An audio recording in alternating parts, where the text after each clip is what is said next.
Hi everyone, welcome to our YouTube channel general studies for government jobs. তোমাদের যে NTPC CBT 1 এর math class হচ্ছিল সামনে railway group D কে target করে, আজকে তার পরবর্তী ক্লাস নাম্বার 46, যেখানে আমরা 22 ফেব্রুয়ারি 2021 ফার্স্ট শিফটের অঙ্কগুলি নিয়ে আলোচনা করব। এর আগে আমাদের 45টি ক্লাস হয়ে গেছে। যারা যারা দেখোনি, এই ভিডিও ডেসক্রিপশন বক্সে তার প্লেলিস্ট লিঙ্ক তোমরা পেয়ে যাবে, সেখান থেকে আগের ক্লাসগুলিকে অবশ্যই দেখে নেবে। এবং যারা যারা এখন আমাদের Telegram channel Jobs Academy, Facebook page Jobs Academy এবং Facebook group general studies for government জবসে জয়েন হওনি, ডেসক্রিপশন বক্সে দেওয়া লিঙ্ক থেকে জয়েন হয়ে যাও। সেখানে তোমরা ভিডিও রিলেটেড ইনফরমেশন এবং পিডিএফ পেয়ে যাবে। গত কয়েকদিন ক্লাস পাওনি তোমরা, শরীর ভালো ছিল না। যাই হোক, তো প্রথম অঙ্ক দেখো কি রয়েছে, যে 4% বার্ষিক সুদের হারে 2 বছরে চক্রবৃদ্ধি সুদে প্রাপ্ত 338 টাকার বর্তমান মূল্য কত হবে। অর্থাৎ তুমি যদি কোনো একটা টাকা, তোমরা ধরে নাও পি, সেই টাকাটা 4% বার্ষিক সুদে 2 বছর পর 338 টাকা হচ্ছে, তাহলে তার বর্তমান ভ্যালু কত। ওকে, সিম্পল, যে আমরা জানি যে পি ইন্টু 1 প্লাস আর হচ্ছে এখানে 4/100 টু দি পাওয়ার 2 বছর বলে দিয়েছে, এটা ইকুয়াল হচ্ছে 338। এটা হচ্ছে আমাদের কাজ। যেখান থেকে আমাকে পি এর ভ্যালু বার করতে বলেছে, বা আমাকে আসল রাশি সেটা হচ্ছে কত সেটা বার করতে হবে। দেখো এখান থেকে যদি আমি এটা কেটে দিই, এটা 1/25 আসবে। 1/25 থাকলে এখানে যদি যোগ করি 1 + 1/25, তাহলে পি ইন্টু 26/25 এর স্কোয়ার চলে আসছে, সমান হচ্ছে 338।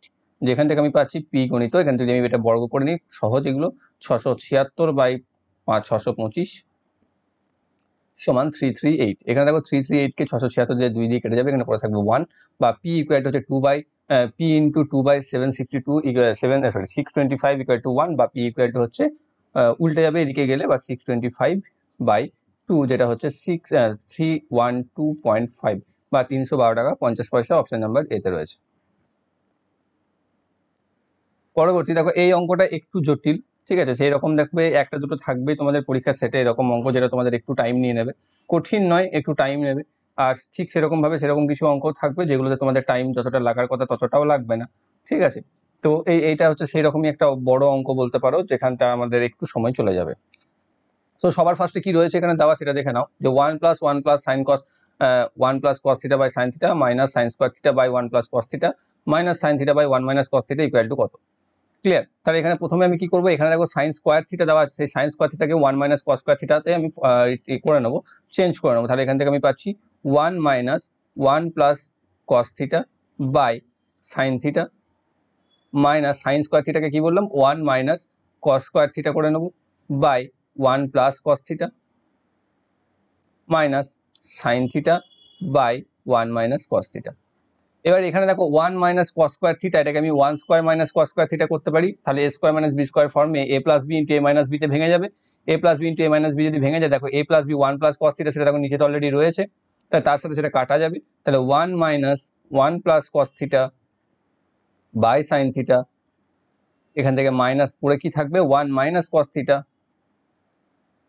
কারণ প্লাসটা তো কেটে যাবে নিচেরটার সাথে, minus sin theta by 1 - cos theta.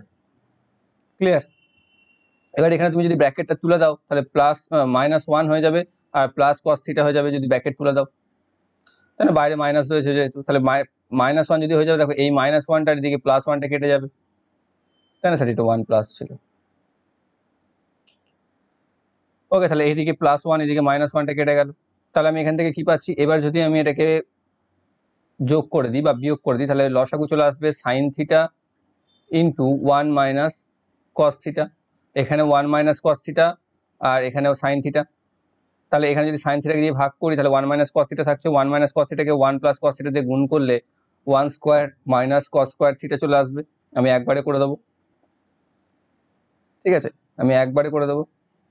তাহলে এবার এখান থেকে কি পাচ্ছি, তারপর হচ্ছে মাইনাস, এখানে কি থাকবে, দেখো দুটো দিয়েই গুণ হবে, অর্থাৎ sin থিটা এখানে, আর এখানে কি থাকছে cos থিটা, কারণ 1টা তো কেটে গেছে এই 1 এর সাথে, তাহলে এখানে cos থিটা, তাহলে sin theta cos theta into 1 - cos theta, আর এদিকে পড়ে থাকছে কি sin theta sin square theta.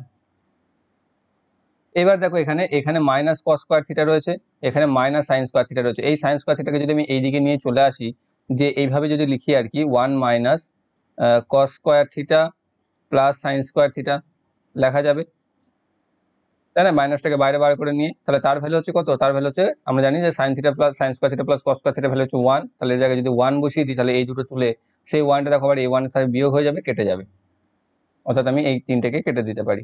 তাহলে আমার পড়ে থাকছে কেবল এইটা। এটাকে যদি আমি এইরকমই শুধু কস স্কোয়ারটাকে ভিতরে না ঢোকাই, তাহলে দেখো এখানে কি থাকছে, যদি এরকমই ফেলে রাখো তাহলে পেয়ে যাচ্ছ এখান থেকে কি, যে sine theta into cos theta, sorry এটা প্লাস আছে, sine theta into cos theta into 1 minus cos theta, নিচে তো দেখো 1 মাইনাস কস থিটা রয়েছে, সব ওপরে গুণ গুণ আছে, আমি তো মাইনাসগুলো এগুলো তো কেটে গেছে এদিকে, আর এদিকে সাইন থিটাও কেটে যাবে, পড়ে থাকবে কি কস থিটা। তাহলে আমাদের অ্যান্সার চলে আসছে অপশন নাম্বার ডিতে রয়েছে সঠিক উত্তর কস থিটা। ঠিক আছে, বুঝতে না পারলে আরেকবার দেখে নাও, তাও আমি একটু সংক্ষেপে করে দিলাম, মানে এই যে তোমার ফর্মুলা ইউজগুলো আরো 2-3 লাইন করে বাড়ালে বাড়ানো যেতে পারতো। পরবর্তী দিয়েছে, যদি 12 সেন্টিমিটার ভূমির দৈর্ঘ্য বিশিষ্ট একটি ত্রিভুজের ক্ষেত্রফল 12 সেন্টিমিটার বাহু বিশিষ্ট বর্গক্ষেত্রের ক্ষেত্রফলের সমান হয়, তাহলে ত্রিভুজটির উচ্চতা কত হবে? ত্রিভুজটির উচ্চতা ওটা বলে দিয়েছে, ধরে নাও এটা হচ্ছে ত্রিভুজ যার ভূমি হচ্ছে 12, আর এটা হচ্ছে ধরো বর্গক্ষেত্র 12 সেন্টিমিটার বাহু বিশিষ্ট, অর্থাৎ এর যা ক্ষেত্রফল এই ত্রিভুজটারও তাই ক্ষেত্রফল, আমাকে এই এইচটা বার করতে হবে। তার সেটা যদি সমান হয়, ত্রিভুজটার ক্ষেত্রফলের ফর্মুলা হচ্ছে হাফ গণিত ভূমি গণিত উচ্চতা 12 গণিত হাইট, আর সমান হচ্ছে বর্গক্ষেত্রের ক্ষেত্রফল 12 দিয়ে দিচ্ছে বাহু, মানে 12 × 12 সমান 144। ক্লিয়ার? তাহলে এখান থেকে কি পাচ্ছি, 2 দিয়ে এটাকে কাটছে 6, 6 দিয়ে এটাকে কাটছে 6, 6 দিয়ে 12, 6 4 24, 24, তাহলে এইচ ইকুয়াল হচ্ছে 24, তাহলে ত্রিভুজটার হাইট হচ্ছে 24 সেন্টিমিটার, অপশন নাম্বার সি তে রয়েছে সঠিক উত্তর। নেক্সট, এক্স অক্ষের উপর বিন্দু 7, 8 প্রতিফলিত হলে প্রতিবিম্বের স্থানাঙ্ক কত হবে? তাহলে তোমাকে এটাকে বুঝতে হবে, যদি তুমি জিনিসটা বুঝতে পেরে যাও তোমার উত্তর করা কোনো ম্যাটার না, নাহলে একটু ভুল করে দিতে পারো। এটা হচ্ছে এক্স অক্ষ, এটা হচ্ছে ওয়াই অক্ষ, যেটা আমরা প্রত্যেকে জানি। এখানে কি ভ্যালু দেওয়া আছে, বিন্দুটা 7 and 8, তাহলে যেটা আমরা বুঝতে পারছি যে আমাদের এই সেক্টরের মধ্যে পড়ছে আমাদের বিন্দুটা, তাহলে এখানে ধরে নাও বিন্দুটা, তাহলে এই বিন্দুটা এক্স অক্ষ হচ্ছে এটা, আর এটা হচ্ছে ওয়াই। তাহলে এক্স অক্ষের উপর যদি এর প্রতিবিম্ব পড়ে বা সরি প্রতিফলিত হয়, তাহলে দেখো কোথায় হবে, ঠিক এই এক্স থেকে ঠিক এতটা দূরে আমরা দেখতে পাবো, তাই না? এখানে যদি আসে দেখো কি হয়ে যাবে, এক্স এর উপর যদি পড়ে থাকে, তাহলে এক্স এর যা সাইন ছিল, দেখো এক্স এর ওয়াই অক্ষের যেহেতু ডান দিকে আছে সবটা, উপরেরটা নিচেরটাও, তাহলে এক্স এর চিহ্নটা কোনো রকম বদলাবে না, অর্থাৎ 7 ছিল 7ই থেকে যাবে। কিন্তু ওয়াই যেটা 8 ছিল এখানে, সেটা নিচের দিকে, এক্স অক্ষের নিচের দিকে চলে গেলে মাইনাসে চলে যাবে, তাহলে এদিকে হয়ে যাবে 7 and -8। তাহলে তার প্রতিবিম্ব যেটা হবে, প্রতিবিম্ব, সেই প্রতিবিম্বের স্থানাঙ্ক কত হবে, 7 and -8, অপশন নাম্বার ডি তে রয়েছে সঠিক উত্তর। পরবর্তী, 15/19 ভগ্নাংশটির লব ও হর থেকে ঠিক কত বিয়োগ করলে ভগ্নাংশটি 3/4 হবে? এটা দেখো করা মেথডিক্যালি যাওয়ার থেকে বেটার হবে, পরীক্ষার ক্ষেত্রে অপশন টেস্ট করে নাও। ঠিক আছে, মেথডিক্যালি তোমরা চলে যেতে পারো এইভাবে, যে 15/x বাই তোমার 19/x সমান 3/4, এইভাবে তুমি করতে পারো। কিন্তু এইভাবে করতে যতখানি সময় লাগবে, এখানে যে অপশনসগুলো রয়েছে সেই অপশনসগুলো থেকে বিয়োগ করলে তুমি বেশি তাড়াতাড়ি করতে পারবে।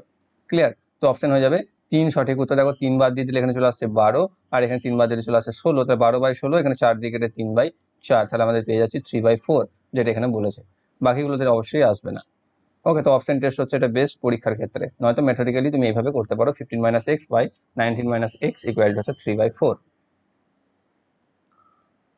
পরবর্তী, 52/x ইকুয়াল টু √169/289। ঠিক আছে, তাহলে প্রথমে এদিকে ডান পক্ষ যেটা রয়েছে 52/x এর ডান পক্ষ যেটা আছে সেটাকে তুমি ক্যালকুলেশন করে নাও, 169 হচ্ছে 13 বর্গমূল, আর 289 হচ্ছে 17 বর্গমূল। ঠিক আছে, 13 দিয়ে এটাকে কেটে যাবে, 13 4 52, এখানে পরে থাকবে 1, 4 দিয়ে এটা x কে 1 দিয়ে গুণ করলো x, আর 4 কে 17 দিয়ে গুণ করলো হচ্ছে 68, তাহলে x এর ভ্যালু হচ্ছে 68, অপশন নাম্বার এ তে রয়েছে সঠিক উত্তর। নেক্সট, একটি সংখ্যার 40% হয় 800, তবে সেই সংখ্যাটি কত? অর্থাৎ বলে কি দিয়েছে, যে 40% হচ্ছে 800, তাহলে সেইটা হচ্ছে কত? এটা সিম্পল ম্যাথ, 40 হচ্ছে 800, তাহলে 100 হচ্ছে কত? এটা তাহলে 100/40, তুমি আরো সংক্ষেপে করতে পারো মুখে মুখে, আমি এটা দেখাচ্ছি। তাহলে 40 2 মানে 20, 20 200, 100 হচ্ছে 2000, তাহলে সংখ্যাটি হচ্ছে 2000, অপশন নাম্বার এ তে রয়েছে সঠিক উত্তর। তুমি এইভাবে করতে পারো, 40% যদি 800 হয় তাহলে 10% হচ্ছে 200, 10% 4 দিয়ে ভাগ করলে পেয়ে যাবে, 10% 200 হলে 100% হচ্ছে 2000। ঠিক আছে, মুখে মুখেই ক্যালকুলেশন হয়ে যাচ্ছে। পরবর্তী, 2 5 4 1 8 এই ডেটাগুলির মধ্যক কত? মধ্যক যেটা হচ্ছে আমাদের এভারেজ বা মিনের আর একটা টার্ম। 2 5 4 1 8 যোগ করে দাও, 2 আর 5 7, 7 আর 4 11, আর 1 12, আর 8 20, তাহলে 20/5, 5টা টোটাল অবজারভেশন বা পরিসংখ্যা রয়েছে, তাহলে রয়েছে 20/5 ইকুয়াল টু 4, তাহলে আমাদের অপশন নাম্বার এ তে চলে আসছে সঠিক উত্তর, কিচ্ছু নেই। নেক্সট, যদি একটি গুণোত্তর প্রগতির প্রথম পদ হয় 2 এবং তার সাধারণ অনুপাত হয় 3, তাহলে সেই প্রগতির পঞ্চম পদ কত হবে? ঠিক আছে, তাহলে এখানে দেখো, যদি এখানে গুণোত্তর পদ্ধতির প্রথম পদ অর্থাৎ a সমান 2 হয়, আর সাধারণ রেশিও বা কমন রেশিও সমান যদি 3 বলে দিয়েছে, নিয়ে বলেছে পঞ্চমতম পদ, তাহলে সেই পঞ্চমতম পদ যদি n বা nth নাম্বার যদি হয়ে থাকে, সেটা বার করার যে ফর্মুলা সেটা হচ্ছে a গুণিত r to the power n-1। ঠিক আছে, পঞ্চমতম পদ বলেছে এখানে, তাহলে n ফর 5 হয়ে যাবে, a হচ্ছে 2 গুণিত r হচ্ছে 3 টু দি পাওয়ার 5-1। তাহলে এখান থেকে পাচ্ছি 2 গুণিত 3 টু দি পাওয়ার 4 বা 2 ইন্টু 3 এর 3 টু দি 4 ইকুয়াল টু হচ্ছে 81 162। অপশন নাম্বার বি তে রয়েছে সঠিক উত্তর। নেক্সট, একটি স্কুল সকল ছাত্রছাত্রীদের থেকে মাইনে রূপে 2601 টাকা সংগ্রহ করলো। যদি প্রত্যেকটি ছাত্রের মাইনে স্কুলের মোট ছাত্রছাত্রীর সংখ্যার সমান হয়, তাহলে ওই স্কুলে মোট ছাত্রছাত্রীর সংখ্যা কত ছিল? অর্থাৎ ধরে নাও এক্স ছিল ছাত্রছাত্রীর সংখ্যা, টাকাও দিয়েছিল এক্স করে, তাহলে এটা হচ্ছে 01। অর্থাৎ আমি বুঝতে পেরে যাচ্ছি যে এখানে আমাকে বর্গমূল করতে হবে। তো 26টাকে যদি বর্গমূল করে দাও, আমরা চোখ বন্ধ করে বলে দিতে পারছি 51 হয়ে যাবে আনসার। কারণ দেখো এখানে 40 তোমার 50 কাছাকাছি যেটা রয়েছে, আর সেটা হচ্ছে 50 যদি হয় তাহলে 2500 হচ্ছে, মানে বুঝে যাচ্ছি যে 50 যদি সংখ্যাটা হয় তাহলে 2500 হচ্ছে বর্গ, তাহলে বুঝে যাচ্ছি যে 50 থেকে বড় হবে। আর 61 হয়ে গেলে 3600 চলে যাচ্ছে, তাহলে বুঝে যাচ্ছে 61 থেকে ছোট হবে। তাহলে 50 থেকে বড় 61 থেকে ছোট, এখানে একটাই অপশন রয়েছে যেটা হচ্ছে 51, যেটা রয়েছে অপশন নাম্বার ডি তে, সেটা হয়ে যাচ্ছে সঠিক উত্তর। আর কনফিউজ থাকলে তোমরা এখানে নর্মালি যেভাবে আমরা করি বর্গমূল, সেভাবে করেও নিতে পারো। তাহলে এখানে প্রথমে যাবে 5 দিয়ে, 5 5 25, 1 ডবল নেমে যাবে 101, 5 ডবল 10 হয়ে যাবে, 1 দিয়ে চলে যাবে 101 একে 101। ওকে, তাহলে 51, তাহলে ছাত্রছাত্রীর সংখ্যা ছিল 51 জন। অপশন নাম্বার ডি তে রয়েছে সঠিক উত্তর। নেক্সট, n এবং n+1 এর গসাগু কত যদি n একটি স্বাভাবিক সংখ্যা হয়? তো এটা যদি বলে দিয়ে থাকে n একটি স্বাভাবিক সংখ্যা, তাহলে n এর জায়গায় যে কোনো একটা স্বাভাবিক সংখ্যা ধরে নাও। সব থেকে বেটার 2 ধরে নাও, তাহলে 2 আর 3, তাই না? n+1 মানে 2 + 1 = 3, তাহলে 2 and 3 এদের গসাগু কত হবে? 1। Simple math. তো অপশন নাম্বার বি তে রয়েছে সঠিক উত্তর। ওকে, যা খুশি হতে পারে এখানে, 13 14 15 16 যা খুশি হতে পারে, পাশাপাশি পরপর দুটো সংখ্যার গসাগু সবসময় একই হয়। নেক্সট কি রয়েছে? 7500 প্লাস এটা, অর্থাৎ ফার্স্ট ব্র্যাকেটের কাজ হবে 1250 ভাজিত 50, 1200 কে 50 দিয়ে ভাগ করলে থাকে আমাদের 60, সরি উল্টো বলছি 24, আর এখানে 25, তাহলে কি হচ্ছে 7500 প্লাস এখানে ভাগ করলে পাচ্ছি 25, তাহলে 7525 আমাদের আনসার। অপশন নাম্বার বি তে রয়েছে। এর সাথে কিছু অঙ্ক বেশ সহজ রয়েছে, মানে ম্যাক্সিমাম অঙ্ক সহজ রয়েছে। পরবর্তী, দুটি সংখ্যার অনুপাত 9:5 যদি বড় সংখ্যাটির সাথে 9 যোগ করা হয় এবং ক্ষুদ্র সংখ্যাটি থেকে 5 বিয়োগ করা হয়, তবে বড় সংখ্যাটি ক্ষুদ্র সংখ্যাটি 3 গুণ হয়। সংখ্যাগুলি কি কি?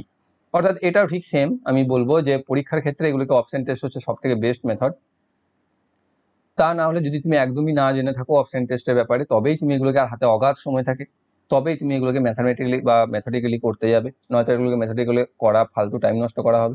এখানে কি বলেছে? অনুপাত 9:5 আর 9 যোগ করা হয় বড় সংখ্যাটির সাথে এবং ক্ষুদ্র সংখ্যাটির সাথে 5 বিয়োগ করা হয়, তবে বড় সংখ্যাটি ক্ষুদ্র সংখ্যাটি 3 গুণ হয়। ফার্স্টে আছে 9:5, দেখো 9:5 মেনটেন করছে এটাতে, 9:5 এটাতে মেনটেন করছে না, 9:5 4 দিয়ে এটা মেনটেন করছে, 9:5 এটা মেনটেন করছে। তাহলে তো ডি তো ফার্স্টে এমনিতেই কোয়ালিফাই হয়ে গেল, সরি ডিটা মেনটেন করছে, সিটা তো এমনি ফার্স্টেই ডিসকোয়ালিফাই হয়ে গেল। তাহলে এ সি ডি এর মধ্যে একটা অ্যান্সার হবে। আমি প্রথমে 3টে থেকে একটা বাদ দিয়ে দিলাম। এবার দেখলাম 9 যোগ করো আর ক্ষুদ্র থেকে 5 বাদ দাও, তাহলে দেখো 3 গুণ হচ্ছে কিনা। দেখো এখানে যদি 9 যোগ করো 12টার সাথে, তাহলে 72 9 হয়ে যাচ্ছে 17, তোমার 81, আর এখানে যদি 5 বিয়োগ করো 35, 3 গুণ হচ্ছে নাকি? হচ্ছে না। 36 এর সাথে ঠিক সেম যাবে, 9 যোগ করে 45, এখান থেকে তুমি 5 বিয়োগ করলে 5, দেখো 3 গুণ হচ্ছে না।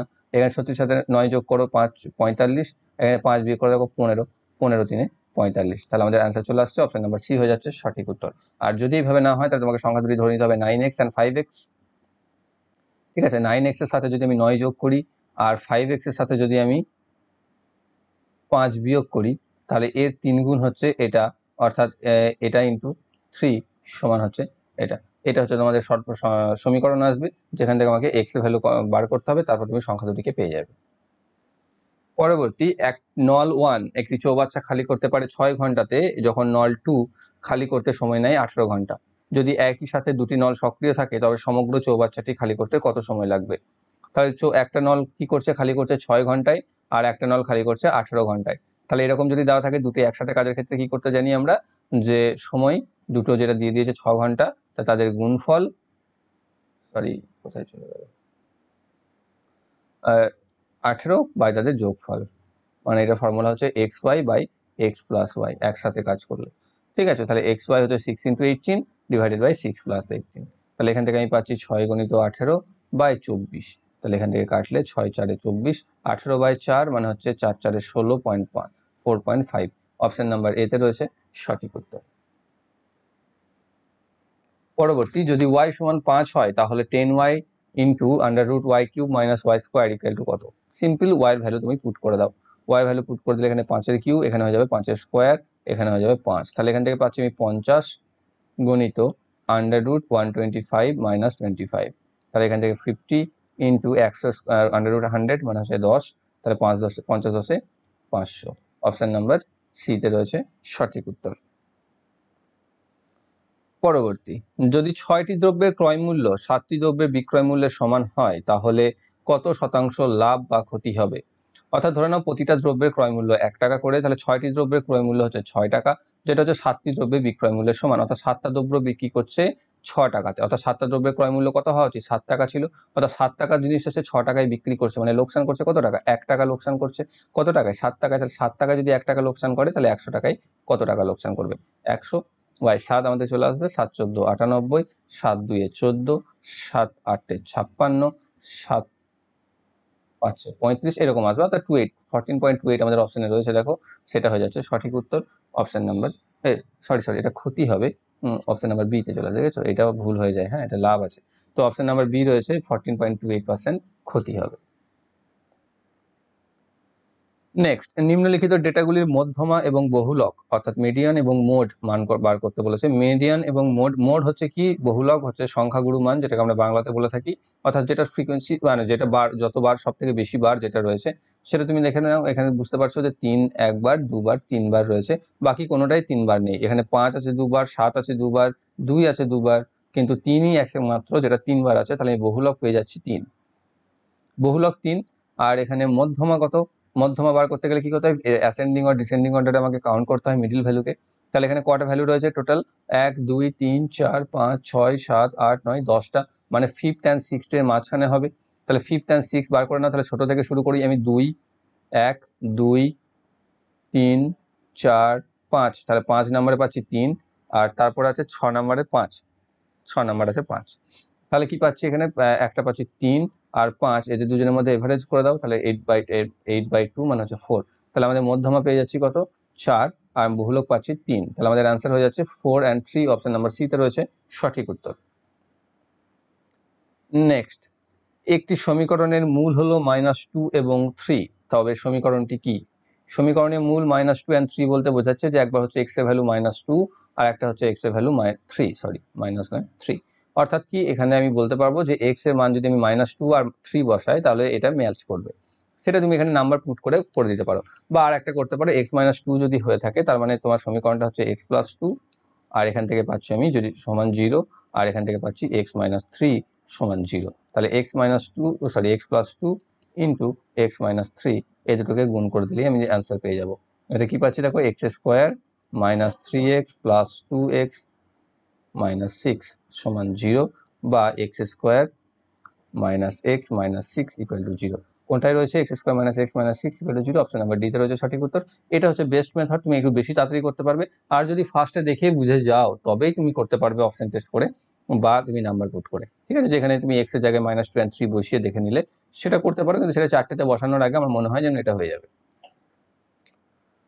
পরবর্তী, 12 15 এবং 18 দ্বারা পূর্ণরূপে বিভাজ্য ক্ষুদ্রতম সংখ্যাটি নির্ণয় করো। দেখো 12 আর 15 আর 18 এলসিএম করতে হবে, এটা হচ্ছে কাজ, কিচ্ছু না, একদমই সহজ অঙ্ক। 12 15 18, 12 আর 15 এলসিএম হচ্ছে 60, তাহলে 60 আর 18 করে দেবো, তাহলেই আমাদের হয়ে যাবে, কাজ শেষ।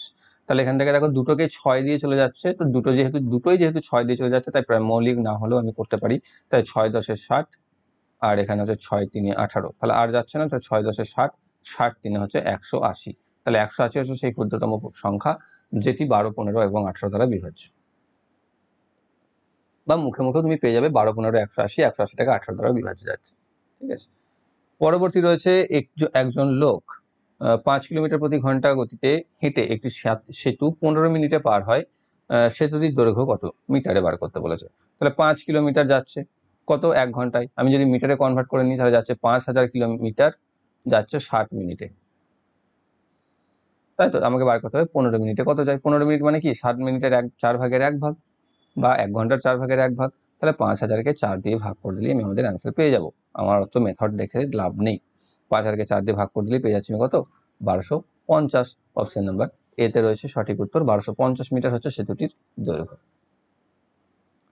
পরবর্তী দেখো, এগুলো একটু অড অঙ্ক, তোমরা খুব হয়তো করবে না বা খুব হয়তো প্র্যাকটিসের মধ্যেও রাখবে না এই অঙ্কগুলোকে, ঠিক আছে?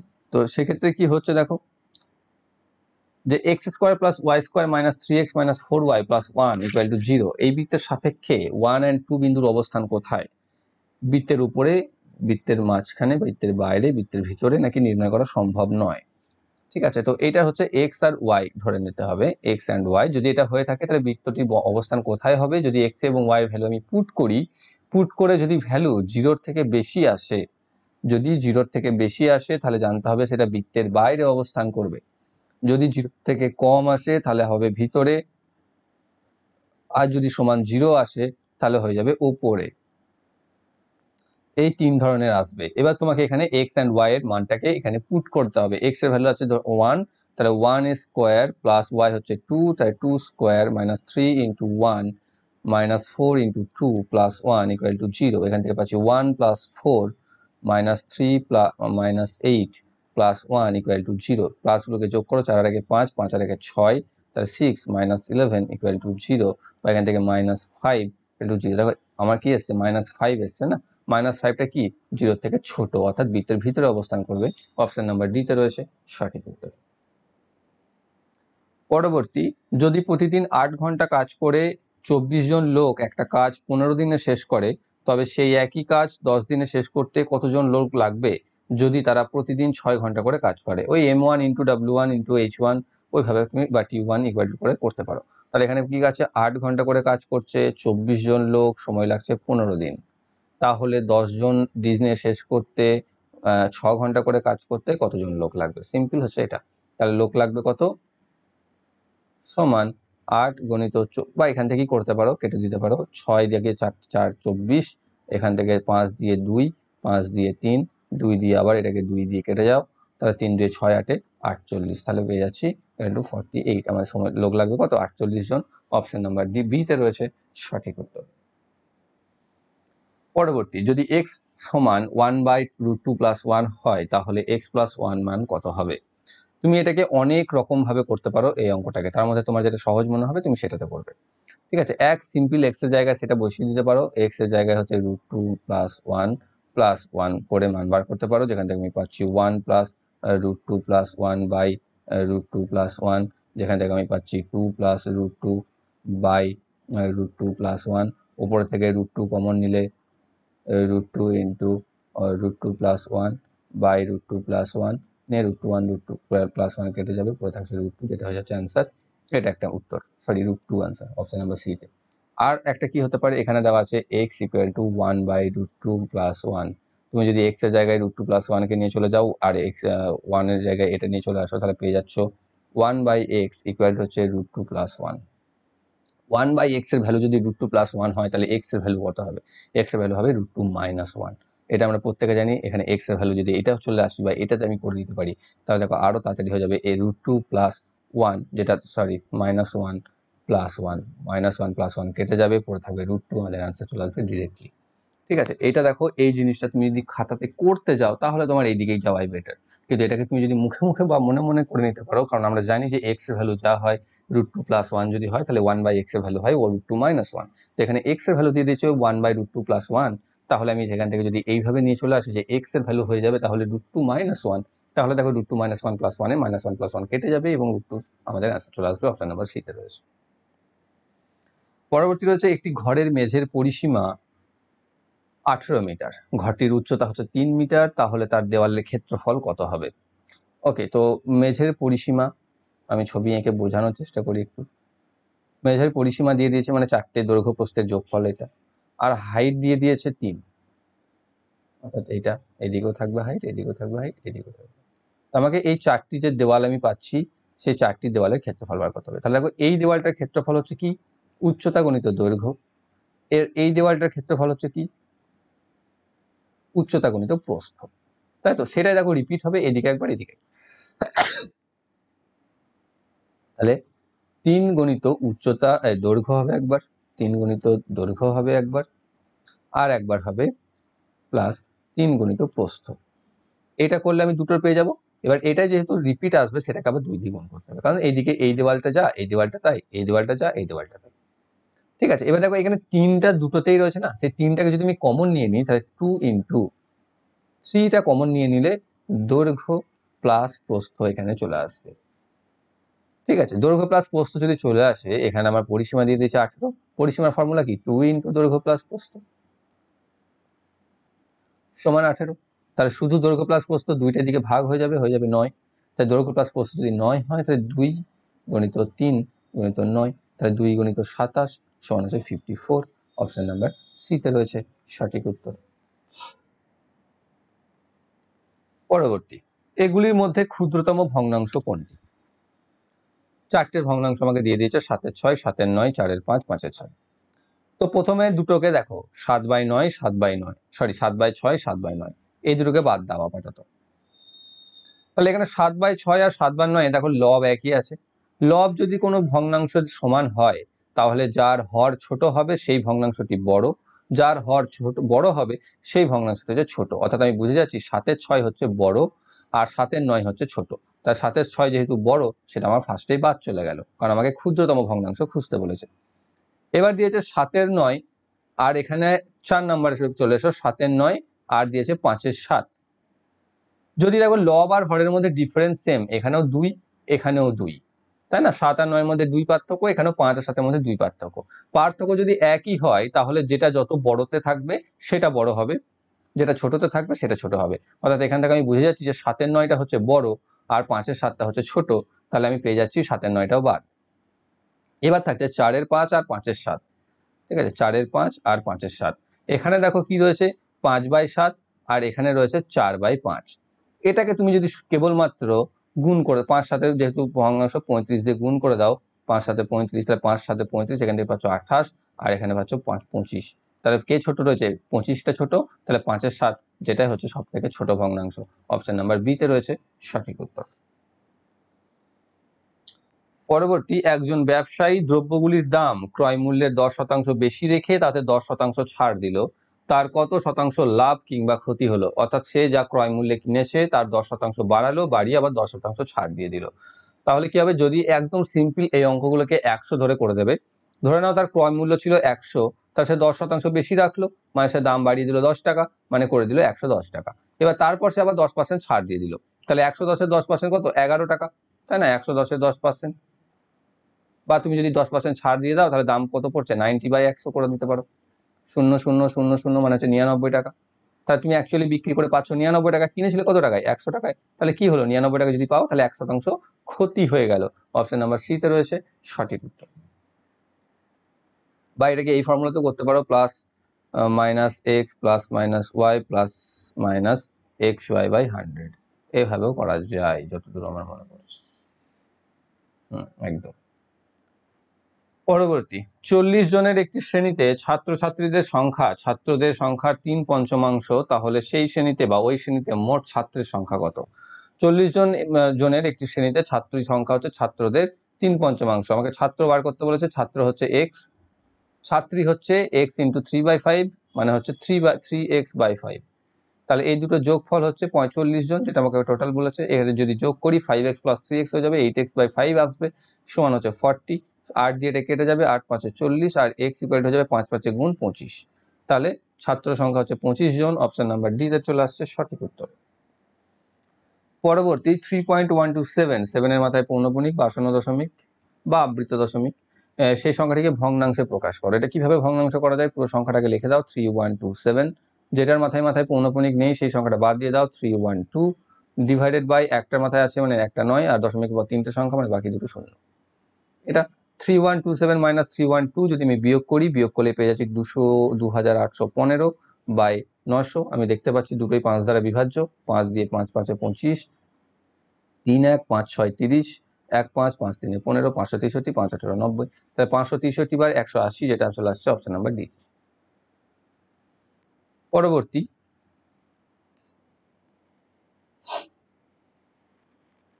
যে বার্ষিক 6.14% সুদের হারে 16,800 টাকা মূলধনের 9 মাসের সরল সুদ কত হবে? তো এখানে যেটা আছে সেটা হচ্ছে কেবলমাত্র এটাকে বছরে দেওয়া নেই, মাসে দেওয়া আছে, সেটুকুই আমার যতটুকু কারণ দেরি করার, তাহলে সেটাকে আমি বছর করে নেবো। 9 মাস সমান হচ্ছে 9/12 বছর, এটাকে কাটাকাটি করলে 3/4 বছর পেয়ে যাচ্ছে। তাহলে আমি PTR/100 করে দেবো। এটা যদি পূর্ণ করে নিই তাহলে 25/4 চলে আসছে, তাহলে 25/4, পি হচ্ছে 16,800 আর টি হচ্ছে 3/4 ডিভাইডেড বাই 100। এটাই হচ্ছে আমাদের সরল সুদ। এখানে দুটো শূন্য কেটে দাও, 4 দিয়ে এটা কেটে দাও, 4 2, আর এখানে 4 2 একবার কাটবে 21। তাহলে এখান থেকে কি পাচ্ছি আমি? 25 × 63/2, 25 × 63/2, যেখান থেকে আমি পাচ্ছি গুণ করলে 1575/2 সমান হচ্ছে তোমার ভাগ করলে 787.50 অপশন নাম্বার ডিতে রয়েছে সঠিক উত্তর। নেক্সট এবং লাস্ট, এটা আশা করছি রিজনিং এর ক্ষেত্রে চলে যাবে, যদিও আমি নিয়েছি। যাই হোক, নিচের টেবিলে দুজন শিক্ষার্থী রাজ এবং রমেশের বিভিন্ন বিষয়ে প্রাপ্ত নম্বরগুলি দেওয়া আছে। রাজ ও রমেশের গড় নম্বরের শতাংশের পার্থক্য কত? ওকে, গড় নম্বরের শতাংশের পার্থক্য কত সেটা আমাকে বার করতে হবে। কিন্তু একটা জিনিস মজার এখানে দেখার, যেটা হচ্ছে কি যে এখানে ম্যাক্সিমাম মার্কস 20 আউট অফ 20-তে দেওয়া আছে রাজের, আর রমেশের ক্ষেত্রে আউট অফ 100-এ দেওয়া আছে। তাহলে আমাকে ফার্স্টে পার্সেন্টেজ ক্যালকুলেশন করতে হবে। দেখো 20 মধ্যে 18, 20-কে 5 দিয়ে গুণ করলে 100 হয় না? তাহলে এখানে সবগুলোকে 5 দিয়ে গুণ করে পার্সেন্টেজ ক্যালকুলেশন করে নাও। 5-18 হচ্ছে 90%, 5-17 85%, 5-16 80%, 5-15 75%। পেয়ে গেলাম। আর এটা যেহেতু 100-তেই আছে তাহলে আমার আলাদা করে কিছু দরকার নেই, এগুলোকে সবগুলোকে যোগ করবো, আর এগুলোকে সবগুলোকে যোগ করবো, যেটা আমি বার করলাম। তাই 90 85 80 75, তার 3-8 240, 240 4-8 32 320, আর 330 চলে আসছে এখানে। কটা সাবজেক্ট আছে টোটাল? 4টে আছে, 4 দিয়ে ভাগ করে দাও, এভারেজ পার্সেন্টেজ পেয়ে যাবে। 4 দিয়ে ভাগ করলে 4-8 32, 82.5। ক্লিয়ার? আর এটাকে এবার যদি যোগ করো তাহলে পাচ্ছ কত? 80 80 160 160 আর 130 290, 290, আর এখানে 4 দিয়ে ভাগ করে দাও, তাহলে পাচ্ছ 4 7 28 আর 2.5 72.5। তাহলে এর রমেশের হচ্ছে 72.5 আর রাজের হচ্ছে 82.5। তাহলে কি চেয়েছে এখানে? নম্বরের শতাংশের পার্থক্য কত, অর্থাৎ 82.5 মাইনাস 72.5% ইকুয়াল হচ্ছে 10%। মুখে মুখে আমরা বিয়োগটা করতে পারি, যেটা রয়েছে অপশন নাম্বার ডিতে রয়েছে সঠিক উত্তর। তো এই ছিল তোমাদের 22শে ফেব্রুয়ারি 2021 ফার্স্ট শিফটের ম্যাথ। আশা করছি তোমরা প্রত্যেকটি বুঝতে পেরেছো। বুঝতে যদি কোনো সমস্যা থেকে থাকে কমেন্ট বক্সে কমেন্ট করে অবশ্যই জানাবে। আর যদি ভিডিওটি ভালো লেগে থাকে অবশ্যই লাইক করবে, বন্ধুদের সাথে শেয়ার করবে। আর যারা আগের ক্লাসগুলিকে দেখোনি, এই ক্লাসের ডেসক্রিপশন বক্সে প্লেলিস্ট লিঙ্ক তোমরা পেয়ে যাবে, সেখান থেকে আগের ক্লাসগুলিকে অবশ্যই দেখে নেবে। আর যারা চ্যানেলে নতুন রয়েছে চ্যানেলকে সাবস্ক্রাইব করে বেল আইকন কল করে রাখো, যাতে ভবিষ্যৎ ভিডিও নোটিফিকেশন সকলের আগে পেয়ে যাও। Thank you for watching.